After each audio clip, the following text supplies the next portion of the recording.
Hi guys and welcome back to another mini review. This week it's on Onward. Make sure you subscribe so you don't miss out on the next one.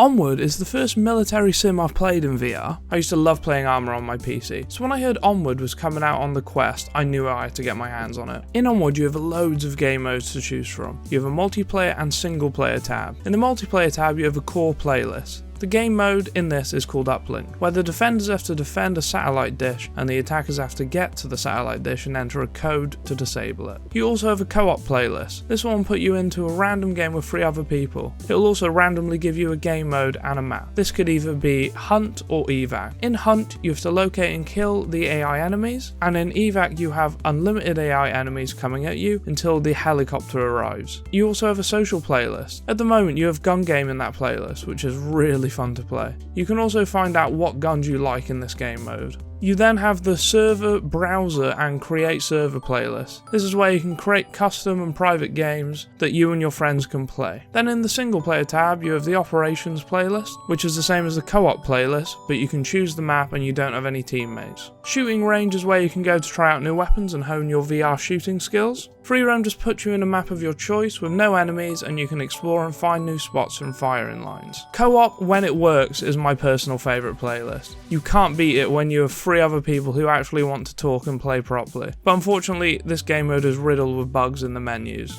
I ran into a bug where the lobby was stuck on voting for a map and we couldn't get into a game. I also experienced one where it would come up with the map selection menu, but all the slots where the map should be were just white, and when I clicked on one of them, it would just crash the game, and I would have to restart it. Sometimes I would even have to restart my headset. But when you do get into a game, there's nothing like it. When you're on a night map and you put your night vision on and you're walking around with your team looking for the enemy. When you get into a game, you'll have 4 roles to choose from: Rifleman, Specialist, Support and Marksman. Rifleman is just your typical assault rifles, Specialist has submachine guns and shotguns to choose from, Support has the big light machine guns to choose from, and Marksman is the sniper role. When you create a class, you have a certain amount of points to spend on your choices, so each attachment and gun will be worth a certain amount of points. You can really make a gun your own with all the attachments you can choose. You have plenty of optics to choose from, all the way from red dots to 4x scopes. You can then choose suppressors, foregrips, laser sights, and a lot more. The guns feel pretty good in my opinion. You do actually feel like you're on a secret mission when you're making your way through the map taking out all the enemies. I personally think there could be a little bit more recoil, as they do sort of feel like laser beams sometimes. The gun sounds aren't as beefy as I'd like either, as they are a bit tinny and could be a bit more bassy to really feel like you're firing a real weapon. One bug I also found with the shooting is if you shoot an enemy and try to shoot through him to kill the guy behind him, the bullets don't travel through their bodies.